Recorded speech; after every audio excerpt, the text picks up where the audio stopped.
Hi guys, welcome to Nusa Lembongan. We have just concluded 2 fantastic days here and are due to head off onto our next part of the trip, which Nicola will inform you of towards the end of the video.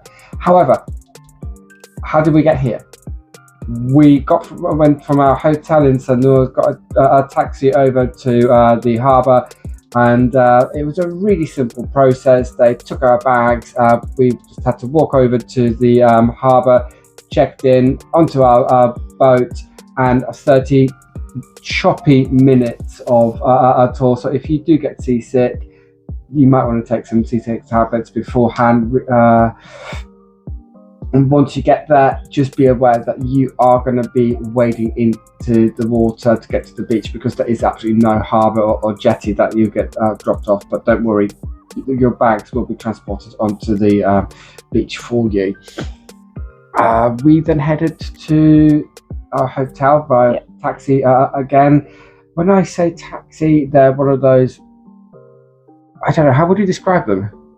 Like a tour thing where you can, I don't know how you describe it. Yeah, it's like a jeep, soft top jeep, with isn't lots it? of seats in the back, but plenty of space for bags and yourselves and whoever comes with you.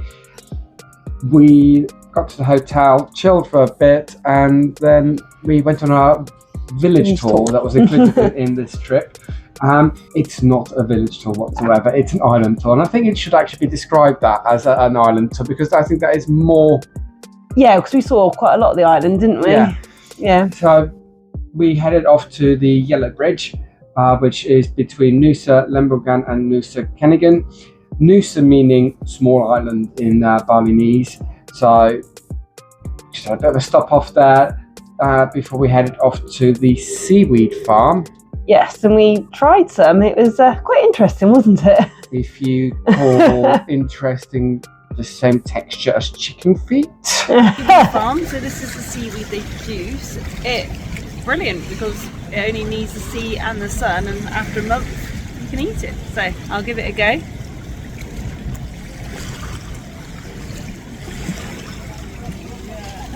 Tastes like cartilage. It does taste like cartilage. It's very salty, which you can imagine, but it's edible though, isn't it?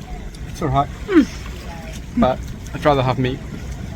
The next stop that we went to was Devil's Tears. That was definitely one of my favourite places to go, and it was fantastic. It is 25,000 to get in, well worth every penny, and rupiah. Rupiah, yeah. So it was a bargain. It is where there are caves at the bottom where the water meets with quite a lot of force that sprays up, which is why they call it the Devil's Tears.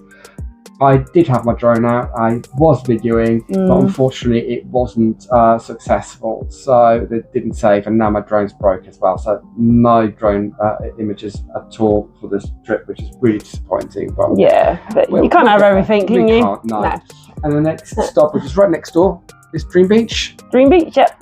Again, beautiful little beach.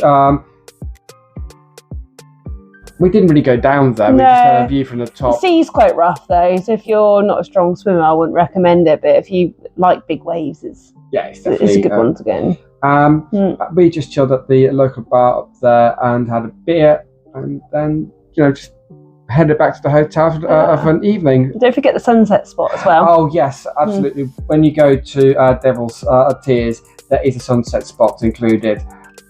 So if you're wanting to see that, make sure that you know what time the sun sets so that you capture it perfectly. But Chris, what happened again? We had clouds, yes. But you know what, when you go, I'm sure it'll be absolutely stunning. We are in monsoon season, so it's expected, isn't it? Second day, we went on to a snorkeling trip. Oh my God. My dream was to swim with manta rays, and we saw them. It was so exciting. It was just so good, wasn't it, Chris? It was fantastic. Chris was lucky enough to see a turtle as well. He did the old turtle sign. Did I see it? No. But Chris saw it, so I'm really happy for him that he did. And then we went back on the boat, and there was quite a few manta rays in the sea. They are massive, and they're so graceful, and it was just amazing. The issue we had, there was a bit of plastic in the sea, which was really sad when the most beautiful sea creatures, and then you can see plastic floating. If you do decide to do the trip, it's worth going early, because we were quite lucky because it wasn't too bad when we arrived, but then after that loads of boats come, didn't they? It gets very busy, very claustrophobic, and particularly if you're trying to go snorkeling with someone else, you lose them quite easily. You do. And then on the way back we had 2 other snorkeling sites, and the guides on the boat were feeding the fish, so the fish were proper going for it. We had some like about that size, wasn't it? They were awesome. And just before we got back into the harbour on Mushroom Feet, we saw some dolphins. It was fantastic. It was amazing. So we didn't realise that we would see that. So that was a very, very nice surprise of the trip. So we docked in Mushroom Beach. You do have to get off the boat and you'll be wading back in, but you're literally between your foot and your knee. So it's about that deep. So it's not too bad, is it? No, it's not too bad. And they help you off. They help us off, and they take your bags off as well. So you don't need to worry about getting your bags wet, but it's always worth buying a kayak bag, so waterproof, just in case it accidentally gets dropped in the water. So worth it from there.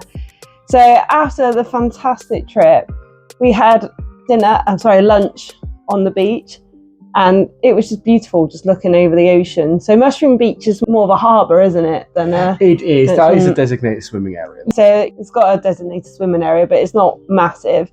It's nice enough, I'd say, for lunch and a couple of hours chill on the beach, but I wouldn't say an all dayer, would you? That depends what you like, but it is quite busy where there's tour boats going forwards and backwards. But no, honestly, if you get the chance to do it, I would do it. And as Chris said before, it's only a half an hour boat trip from Bali to get to here. So you can easily just come for the day or come for a few days like we have. So it's worth coming. Today we're heading off to Ubud. So again, journey back down to the beach. Quick 30-minute sail back over to Sanur, where our taxi driver is going to be waiting for us and take us on to Ubud. We're going to see a waterfall, maybe a couple of things in between if there's some nice stops that we've think before we go. And we'll see you guys in Ubud. Absolutely. And if you like this film, please press a like and subscribe. Thank you.